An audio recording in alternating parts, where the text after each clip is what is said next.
welcome everyone, and thank you for joining us in this Kolling seminar series. The musculoskeletal priority research area has the pleasure to host this seminar today. And I just want to start by acknowledging the traditional custodians of the many lands in which we gather, and pay my respects to elders past and present. It is my great pleasure to introduce two amazing researchers and clinicians from the Pain Management Center. Dr. Sarah Overton is a senior clinical psychologist and ADAPT program manager at the Pain Management and Research Center. And she's joined by Dr. Maria de Sousa, who's a clinical physiotherapist and researcher at the Pain Management Research Center. We will please welcome both presenters today, and I'll give you the word. Thank you so much for coming. Just to start again, so as I said, Sarah is a clinical psychologist. I'm a physiotherapist. We both work at the Michael J. Cousins Pain Management and Research Center on the ADAPT Pain Management Program and the other programs. It's not just ADAPT, but the other pain management programs. We're physically located in the Douglas building at Royal North Shore Hospital. And for this webinar today, Sarah and I will be swapping around a little bit with the slides, so just bear with us. So just moving on to the next slide. Okay, so as I'm sure most of you know, put simply, chronic pain is a complex biopsychosocial phenomenon involving multiple brain areas and processes. Thoughts and feelings influence the experience of pain, and the brain activates descending systems that modulate pain up or down. Patients that come to our clinic are comprehensively assessed within this biopsychosocial framework by a pain specialist, a clinical psychologist, or psychiatrist and physiotherapist. All have extensive knowledge and training in chronic pain management and pain medicine.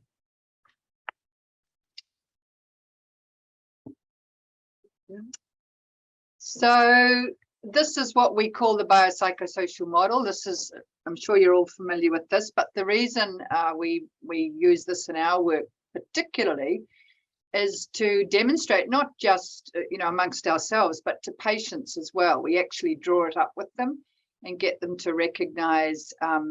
You can see in the dark green boxes to the left of the little circle that says chronic pain. That's the biomedical part of the story. And when people come to us, we acknowledge that part and what kind of investigations and specialists they've seen and treatments they've had. But the bit that we really focus on in our work is everything on the other side of that circle. And we go through this with our patients and get them to recognize the extensive impact that everything has had on their lives. And for many people, this is not just a few days or weeks. We're talking often years, and their lives have significantly been impacted by their situation and in every way. And I'll skip through to the assessment that the psychologist does or the psychiatrist, just to give you a feeling of the kinds of things we're interested in.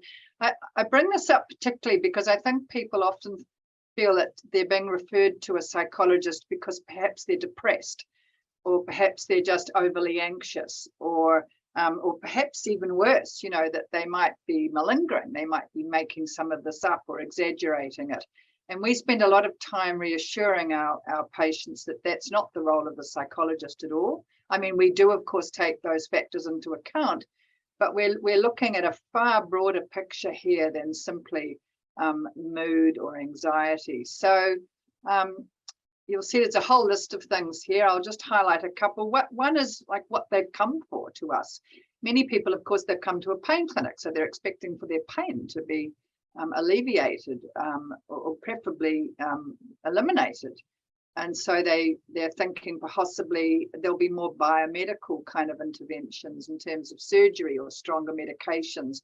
So we spend a lot of time explaining that that's actually not what we do here, that usually most of what could be covered in that sphere has already been covered by the time they come to us.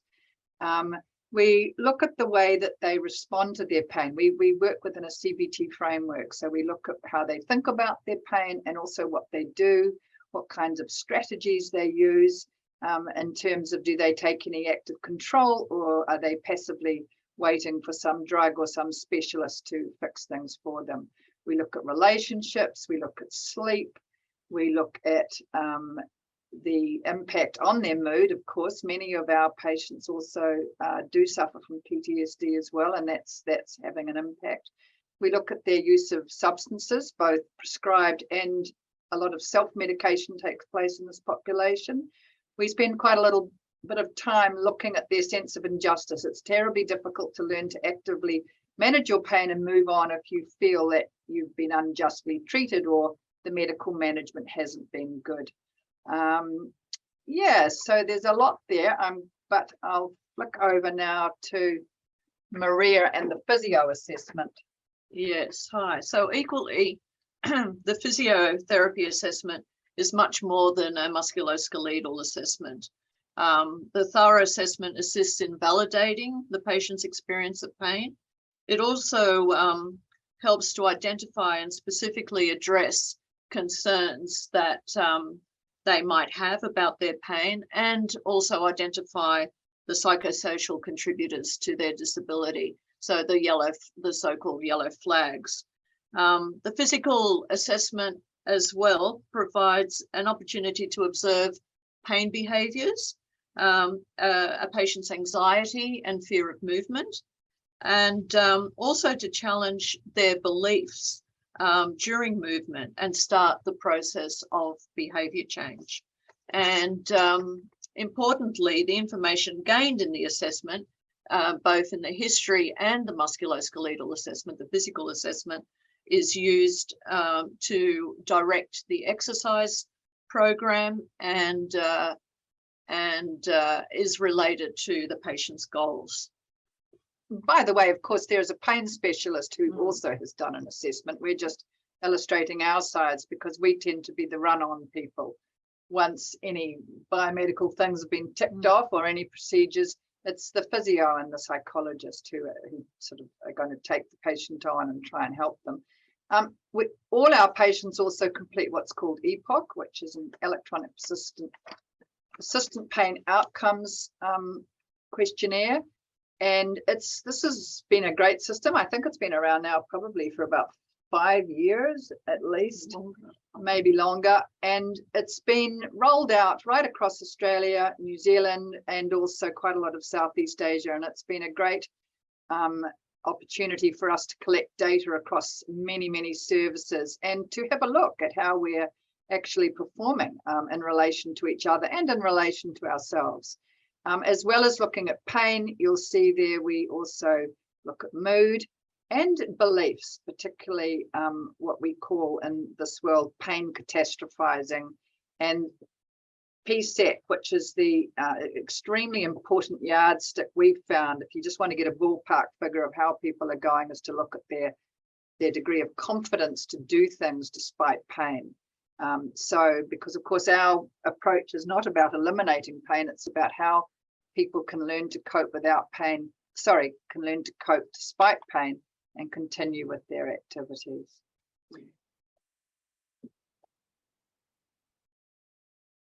Okay, so just a very brief outline on the ADAPT pain management program. Sorry, skipped.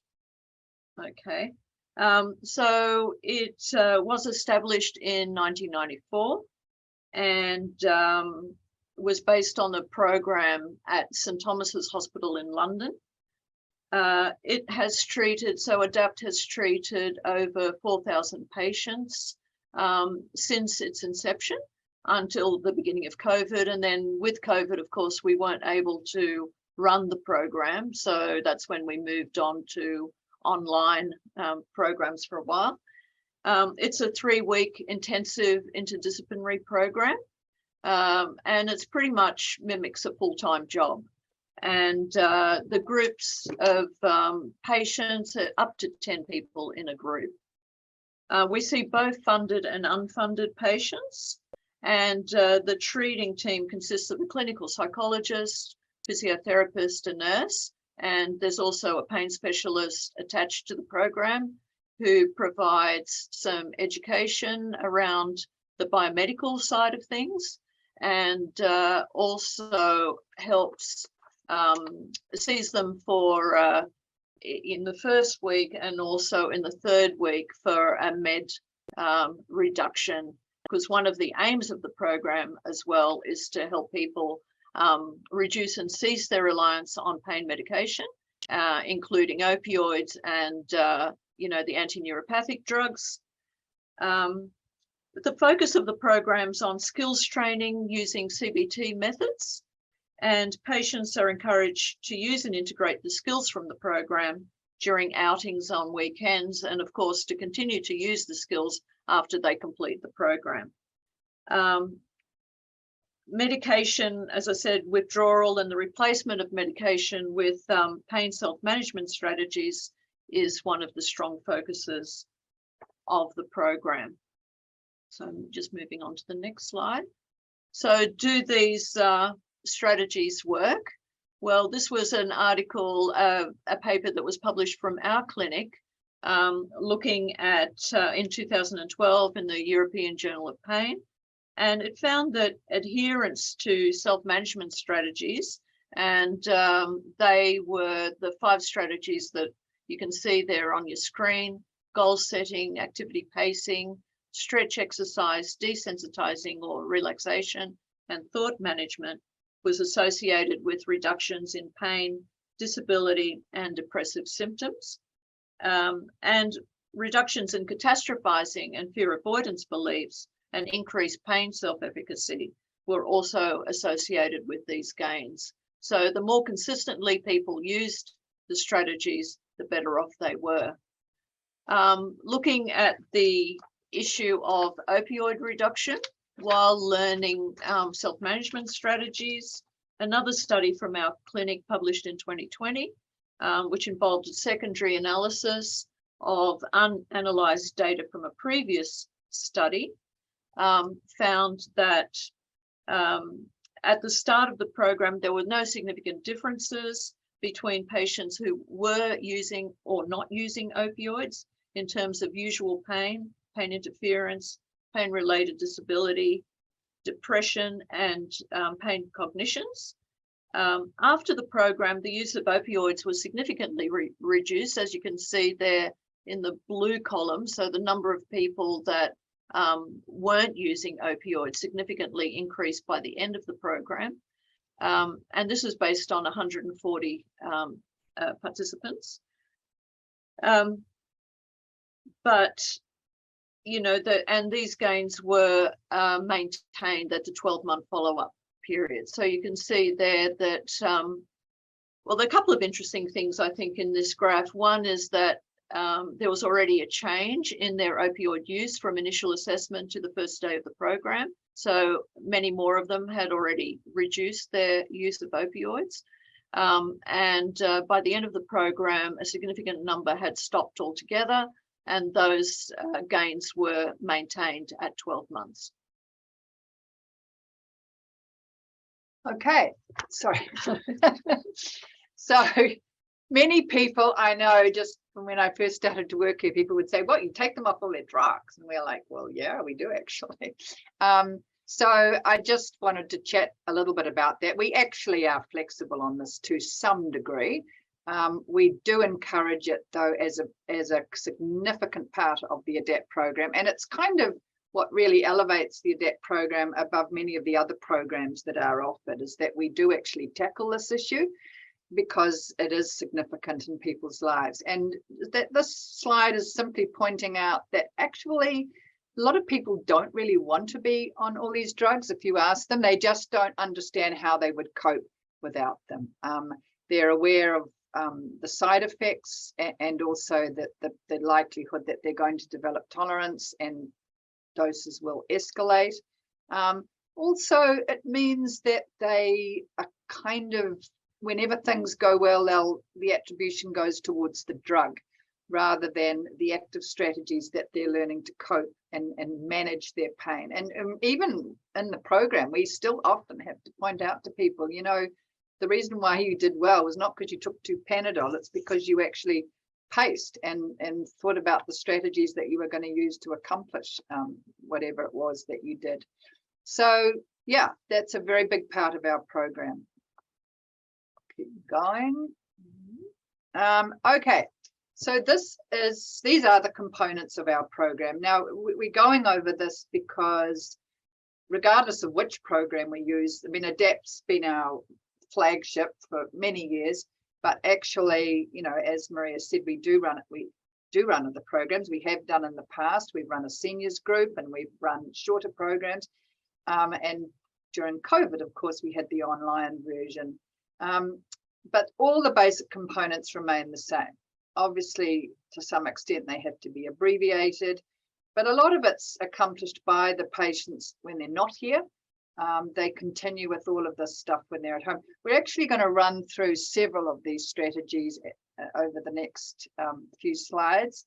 So I won't list them here. You can read them there for yourself. And you can also see there the book. That's the 3rd edition, Manage Your Pain. As a part of participating in our program, we do encourage all our patients to try and get hold of the book. We have figured out how to get Google to read it to you if they feel they can't read. We've actually spent a lot of time trying to get funding for an audio version, but that's never actually happened yet. Yeah. No. Okay. Yep. Okay, so education regarding chronic pain is really the next step in engaging the patient. So first of all, it's important to validate the patient's experience of pain and also to outline the differences between acute pain and chronic pain. Oh, sorry. Yep. Okay. Acute pain, as you all know, is a warning signal indicating that there's a problem or a potential problem, whereas chronic pain is more to do with a fault in the wiring, so to speak. It's not an accurate indicator of what's happening in the tissues. It has, rather than, you know, that, it's more to do with oversensitivity within the nervous system. Oversensitivity, which can be reinforced by avoidance, distress, and also overdoing and underdoing. So similarly, identifying and addressing specific concerns, fears and avoidance during the program, and gradually pacing up activities and exercise and applying calming techniques to reduce distress and focusing on goal attainment can reduce sensitivity and strengthen inhibitory mechanisms.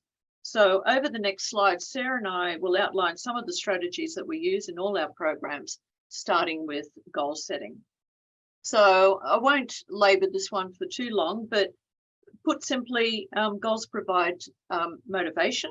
Patients are encouraged to think about and document functional goals that are important to them using the SMART criteria, which I'm sure you're all familiar with, and to identify the areas that they need to work on to achieve those goals. This might have to do with gradually increasing specific tolerances, but it might also have to do with communication and planning, that sort of thing. Just moving on to the next slide. So pacing. So many people with chronic pain use pain as a guide to their daily activities. They do more when they have less pain and rest more when they have more pain. However, with this approach, pain is the thing that's very much in control of their lives. And over time, people end up doing less and less. In order to avoid this tendency to act according to pain, patients are encouraged and need to gradually increase activities despite their pain, using preset quotas starting from a baseline level that is manageable even if they're not having such a good day. This is an example of the tolerance chart that we use, and patients use this worksheet to gradually pace up tolerances that are limited by pain or are relevant to the goals that they've previously identified. The idea is that they estimate what they're currently able to do and take a bit off to get their starting point or baseline. And you can see there the examples for sitting, standing, and walking. They then use a timer to adhere to the quotas that they've set, even if they think they can do more. Tolerances are then upgraded. It could be every day or every couple of days or every 3 days, depending on the individual tolerance and patient. But they do it in a planned way ahead of time. Initially a day ahead in ADAPT, but eventually a week ahead of time. Stretches and exercises in ADAPT, time set aside each day for the stretches and exercises. Patients are required to complete the stretches 3 times a day, in the morning before they come into the program, during the program, and in the evening after they go home. Everyone completes the same set of stretches, and in addition, they're all given an individual set of stretches and exercises specific to them and to their goals. They also complete a daily program of strength, functional, and aerobic exercise during the program and on weekends. And of course, we encourage them to continue with that after they complete the program. The exercise, it's important to know that the exercises are not aimed, and it's important for them to know that the exercise is not aimed at reducing pain, but rather at graduated exposure to previously avoided activities, to improve flexibility, strength, and endurance, and as stepping stones towards their important personal goals. The strength and functional exercises are gradually paced up in the same way that tolerances are upgraded, using pacing, setting those goals in advance of time. You can see here on the left-hand side of the screen, the exercise circuit that we use in our brief pain management program, so My BPSM, both the online version and the face-to-face version. And on the right-hand side of your screen is the documentation chart. So patients are encouraged to document their progress each day using a chart like that, and to set their exercise quotas ahead of time. Documenting their progress is reinforcement in itself, because they can see how, you know, over time they're gradually able to do more and more. The weekly planner is another important tool that we use. So used by patients to plan a week ahead when they will practice the pain management strategies that they've learned in the program, such as the stretches, the exercises, the desensitization or relaxation strategies. They also put in when they plan to do all of their normal activities, including chores, work, social, recreational activities. And the idea is to spread these tasks and activities throughout the day and across the week, rather than trying to do everything in the morning, for example, when they might feel more comfortable. Some activities might need to be spread out over several days. For example, housework, they might spread that out over a number of days. Gardening as well, or mowing the lawn, might be something that they do over a couple of days as well. So just a slide here on structure and routine. So basically what we've talked about in the previous slide is about establishing structure and routine. Many of the patients coming to ADAPT lack structure in their lives. They might not be working, and they might have problems with sleep, which means that they're frequently awake during the night and then sleep for part of the day, or in some cases most of the day. Because ADAPT is a highly structured program, it helps patients to establish a daily routine and structure. In ADAPT, the weekly planner is introduced towards the end of the program because the program itself is so structured. And that's in preparation for the home phase of the program. However, in My BPSM, so the online brief program or the face-to-face brief program, the weekly plan is introduced in week 1. So in the first session, to assist patients to put into practice from day 1 in their home environment the skills that they've learned, and to gain more structure in their day. Okay, I'm just going to flick to the next slide, which is on sleep. But one thing that is important about the weekly planner and the structure and the routine and all that is that in practice, people know that they should do a lot of this stuff. They're aware of the benefits of it. But, you know, at the end of the day, they're a bit tired. They've got to pick the kids up. No one's done the dinner. The car broke down. And the first thing that ever goes out the window is all their pain management strategies. So they stop doing all the stuff, you know, that we're trying to work on with them. As I say, many people who come into these programs do already know a lot of this. It's just that they haven't established any consistent application of it. So Maria mentioned sleep. A lot of people, when you ask them about their sleep, they'll say their sleep's terrible because of their pain, and they're waking up several times a night. So we go into a little bit of you know, research with them to look at what is actually happening.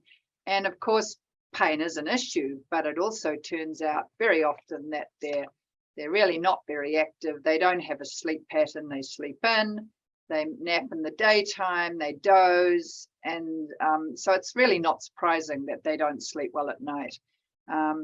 So that's one of the things we do as we work on with them, is to get them to establish a sleep pattern, stop the napping, stop watching the clock, you know, just observe good sleep hygiene, get those screens out of the bedroom, turn that mobile phone off, plug it in away from the bed, etc., etc. And it's actually quite interesting. Doing these quite simple things can actually have quite an impact on their sleep. The other thing we do explain to them, because it's true, is that everybody wakes up in the night. It's not the waking up that's the problem. It's the getting back to sleep. And of course, if they are catastrophizing about having woken up, they're going to have Buckley's chance of getting back to sleep. So we spend a bit of time on that too. This is our applied relaxation / desensitization. We've called it both over the years. Essentially, it's about helping people to change the way they relate to their pain, so that they're recognizing that it doesn't have threat value in this context. It's chronic pain. They've had it for some time. They know all about it. They do not need to respond to it in the way that people would normally respond to acute pain. And we spend a bit of time explaining that. And that if they can learn to relate to their pain differently, they can actually help in the desensitization process, that process that Maria was talking about, this heightened sensitized system, to wind it down and change the way that their brain actually processes the signals. It also entails some relaxation. We're just careful with that, because sometimes people think we're just talking about relaxing. We're really not. We're talking about changing the relationship with the pain. But some people are so distressed and wound up, we need to help them to learn just to settle and to be able to focus on this exercise. Also, it's something that we don't just do, you know, in a dark room in the quiet with the lights off. It's something we're encouraging them to do whilst they're out walking. They do it while they're exercising, doing their stretches. We have a little recording of it that they can put on their phone, and people find that very useful. This is probably more what most of you would relate with a clinical psychologist, and it's the CBT model in front of you there. You've got the effect of the way that we think on what we do, and then what we do on how we think, and vice versa on, you know, how that makes us feel, and then what happens to us in terms of our responses in our body. This little cycle here, this is the unhelpful cycle, as we call it. We always emphasize to our patients, it's completely understandable that they might think the way they're thinking, but we get them to look at the consequences of that. What's that going to make you do? And if you do that, what are you going to think, and how are you going to feel? So they they can recognize this idea of this kind of winding down system that, you know, people get into this mode where they're just lying on the couch thinking everything's hopeless, feeling depressed, and over time, of course, you know, their pain is likely to get worse. Their sensitization will increase when they go to get up to try and do something. Of course, it's going to hurt. So patients recognize this easily. It's not like rocket science to them at all. They're like, yep, that's me. So we spend a lot of time looking at what we call could be a better way of approaching this. Not necessarily, it's not about correct or incorrect or silly or anything. It's just more what would help you. What would help you to actually make progress towards the goals that you've got in your life, to the things that you would like to change. So, you know, there's the example, lying here on the couch, you know, just makes me feel worse. I've had lots of tests, seen lots of doctors. I could get up and try and do something. I could, you know, phone a friend or whatever. And down the bottom there, you've got the different possible behaviors. I mean, just literally getting off the couch and going and sitting outside in the sun can kind of reset the way people are thinking and help them to feel a little less hopeless, a little more motivated, and gradually consider the, you know, their goals for the day, for the week. Maybe they'll get their weekly planner out and do a few stretches. Yeah. Okay, so this is what we call the flare-up plan. Now, we know from having worked in this area for a long time that no matter how well people manage their pain, they do their stretches, they pace themselves, they try to, you know, have helpful thoughts and do their desensitization, they will have flare-ups.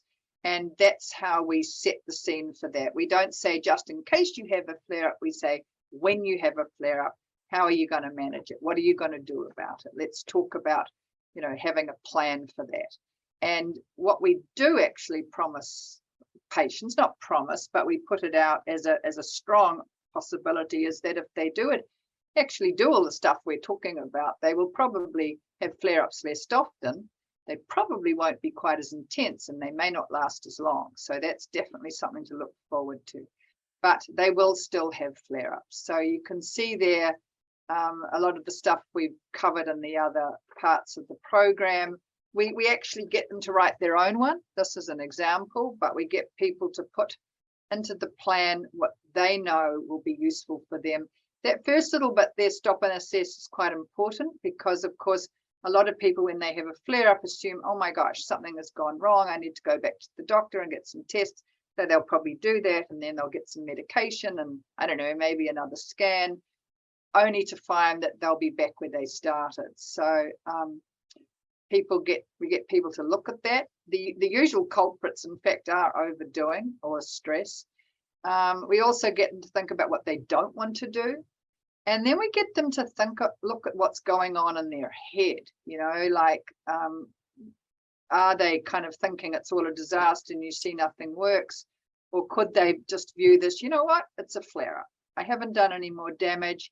I can choose how I respond to this. You know, I've got strategies that I can use, and getting upset and distressed about it definitely won't help me.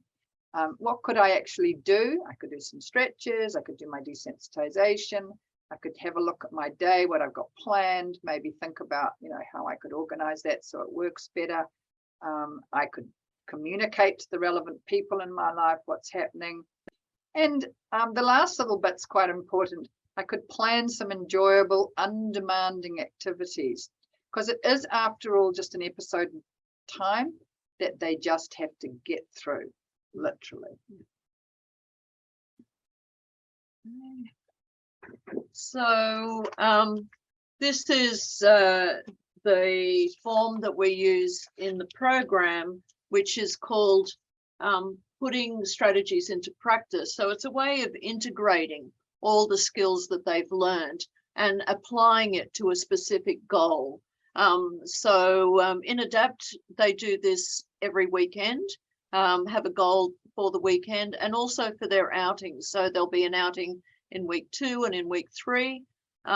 In the briefer programs, the My BPSM programs, we do this every week. So starting from session 1, getting them to start thinking about a goal that they want to work on and what strategies they're going to use to achieve that goal. So they identify the goal, why do they want to achieve the goal, what are the benefits for them, how confident are they, and then they think about and document what the challenges might be, so what might make achieving this goal difficult. And they could be practical challenges to do with limited tolerances, for example, or unhelpful thoughts.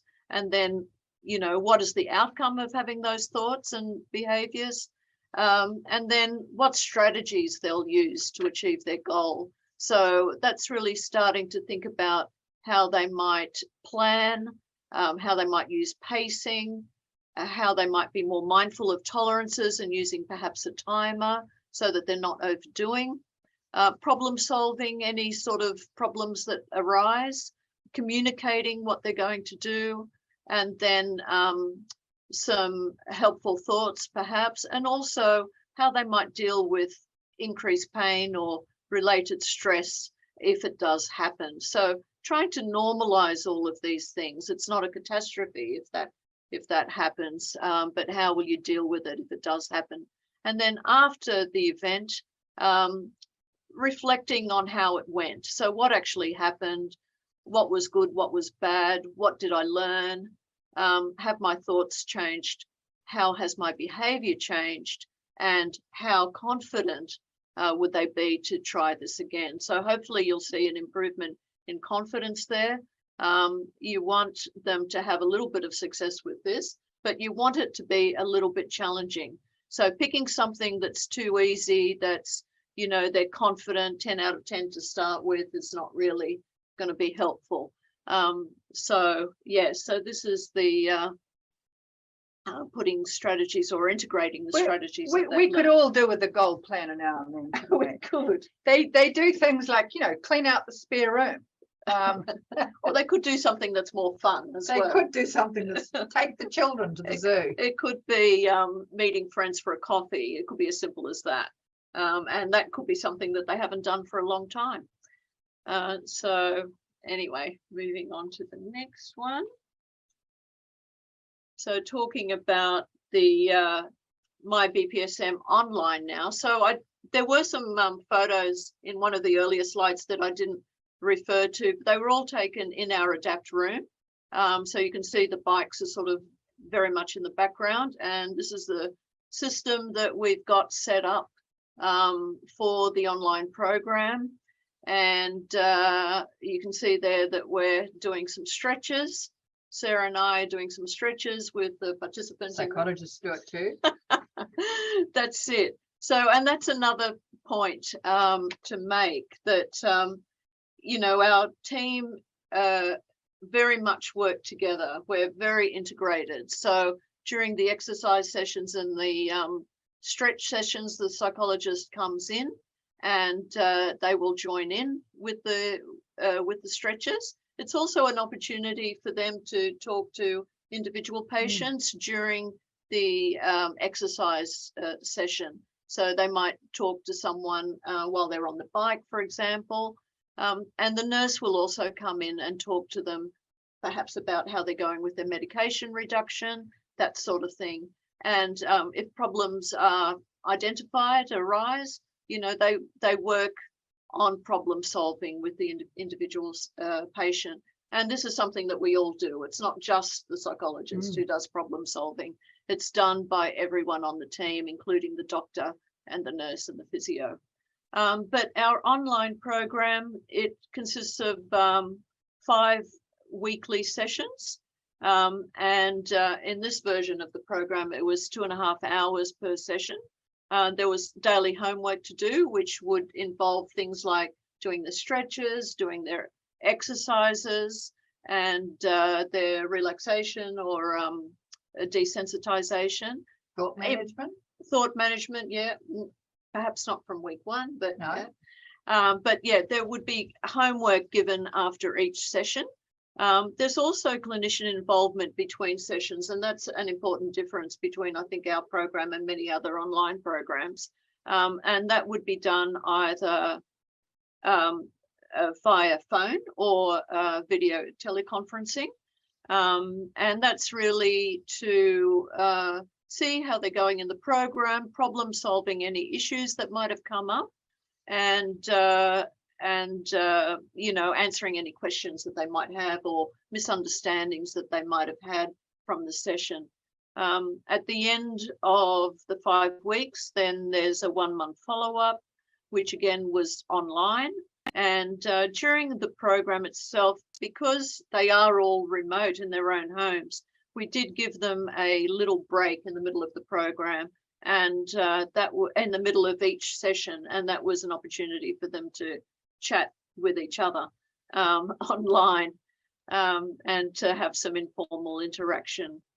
The pain specialist, we did try and involve the pain specialist in this program, but that was a bit variable. It was depending on availability, and that, so Sarah will talk more about that in the following slides. But that's our online programs using the same strategies as we said earlier, than ADAPT, albeit in a sort of abbreviated fashion. Yeah. But all the main strategies are there.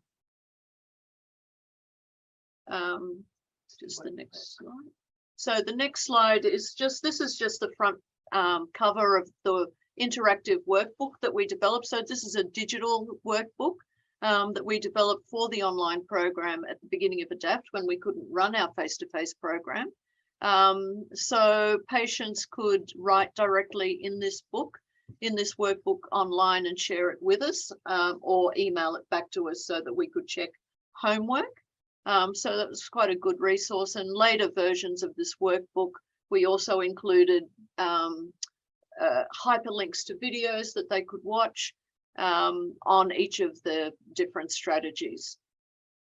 Yeah, we didn't mention the videos. They were integral part. You mentioned it briefly, but yeah.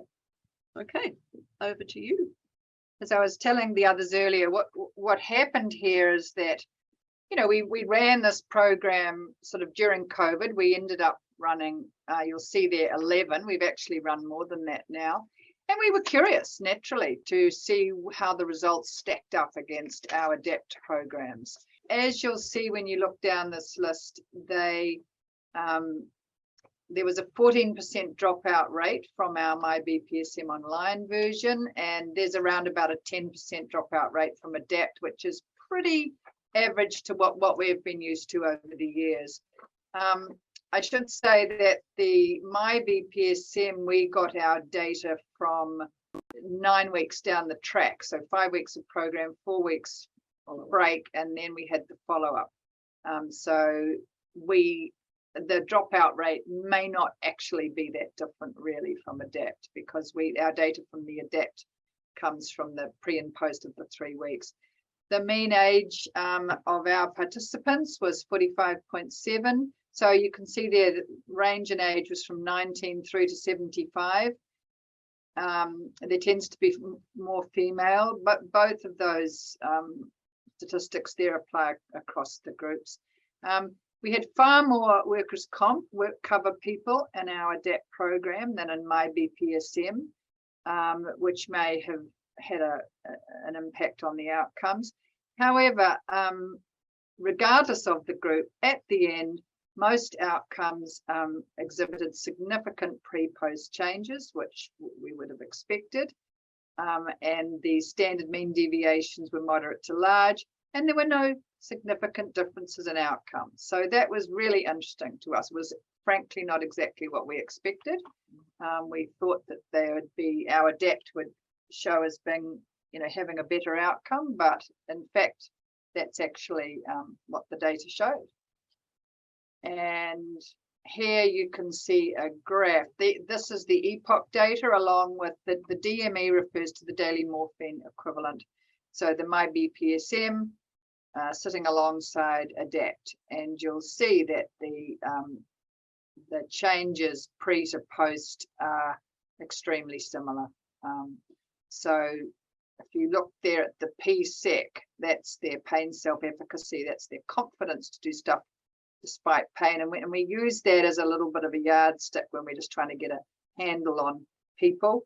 You can see they started from quite similar points and they ended at quite similar points. So just under 35, which is pretty good actually. Some of the other scores don't always change quite as much, although interestingly, their level of pain severity does actually tend to go down slightly, even though that's not a target of our program. And we do explain that to our participants, that although we're not specifically trying to zero in on pain reduction, our data clearly shows that down the track, people will actually report lower levels of pain. And there's various explanations for that. So this, outcomes similar to ADAPT, starting from the same. We used the PSEC as a kind of a gauge to see how distressed and disabled our patients were in the two conditions. Clearly, far less hours to run my BPSM, 20 hours versus 120. That was where I just pointed out there that our BPSM outcomes were at 9 weeks, whereas for ADAPT it was at 3 weeks. So we might get a different figure for that if we'd followed that through. Their adherence to the strategies was similar. The dropout rates were not that dissimilar. There was that issue of the ADAPT having far more work cover patients. The one area that we did feel was different was the daily morphine equivalent. So in the case of my BPSM, about 1/3 of the participants went to 0 on that, whereas in ADAPT about 2/3 went to 0. But of course, as I've put in brackets there, long-term question mark, we didn't actually, it'd be interesting to see where they were up to long-term, the ADAPT patients. So these were the things that we noted about it. And in the My BPSM group, they actually did make better progress towards all their goals, and they integrated the exercises more into their life. But that's quite understandable because they were at home, they were getting on with their normal lives, some of them were still working. So everything that they did as a part of our group was built into their daily life, whereas the people who come here to ADAPT, they're kind of taking a break from normal life for 3 weeks. In an artificial environment. It's a bit of a bubble, yeah. So they often do very well here, but then when they go back home and they have to, they're back home amongst all the demands of their family or work or home life, they tend to go downhill. They can go downhill. So that was an advantage, we felt. The people in the My BPSM version had much more time to establish regular practice of everything that we do in the program. And the other thing, probably the biggest thing in terms of our, the scope of our service, is that we were able to include many people in those groups who would never normally have made it to ADAPT anyway, partly through to geography or finances, or just giving up 3 weeks of their life to get here. Trying to organize people to actually do that is very difficult. And we have people here who just spend hours on the phone trying to organize, lock people into certain dates. It is hard. However, from the physio's point of view, and you might like to comment on that, Maria, it definitely was different, and not being online. Yes, I mean, it's obvious really. The not having the patient there it makes it much harder to really look at how they're doing exercise and what they're actually doing, and trying to correct exercises that they might be doing in a group online setting is a little bit challenging. So yeah, and I think also with the exercise, even though they were compliant with the exercise, it was a bit more up and down, I think, with the online program. So it was harder to get them to pace up in a consistent sort of manner. But they did do it. Just looking at the time, I can see we're coming up to time. So one thing I will point out there, because it was a criticism of a lot of online programs that there wasn't sufficient flexibility or clinician involvement. We had extensive clinician involvement, and also just noted there the the only thing that we did decide maybe we could organize the meds reduction better, which for the future. So these were our conclusions. I think we've pretty much already mentioned everything that we've talked about there. So I might stop there and see if there's any questions. Thank you so much, Sarah and Maria. That was absolutely amazing, and so much synergy with everything that we do in our musculoskeletal research as well. So lots to discuss with you in the future. We because we only have 4 minutes, there are a couple of questions in the Q&A chat. We'll start with the first one. We might not have time to go through all of them. First one is, what role does occupational therapy have at ADAPT? Well, we don't have an occupational therapist in ADAPT, but we do focus on work. So we liaise with vocational rehab providers who are often OTs, and so there's a link to the workplace if they do have a job. If they don't have a job to go back to, we liaise, as I said, with the rehab providers. We encourage the insurance companies to, or we encourage the patient to consider a change in their work cover certificate. So if they've got no capacity for work, we talk to them at length about, you know, their what their goals are in terms of return to work, and try and get that process, facilitate that process. And we'll often have a rehab meeting towards the end of the program. So that's with the patient, with the team that's on the program, with the vocational rehab provider, to set up some sort of plan for after they finish the program. So I hope that answers the OT side of things. I suppose OTs do more than work stuff. They do more than work stuff. And we've often talked about having one. We have, but our physios do it. But also the program, the exercise program, is very functional. So one of the they do a lot of functional activities. So it's about helping them get back to normal functional activities. It's not just about exercise for exercise sake. So we do try and cover that side of things as well.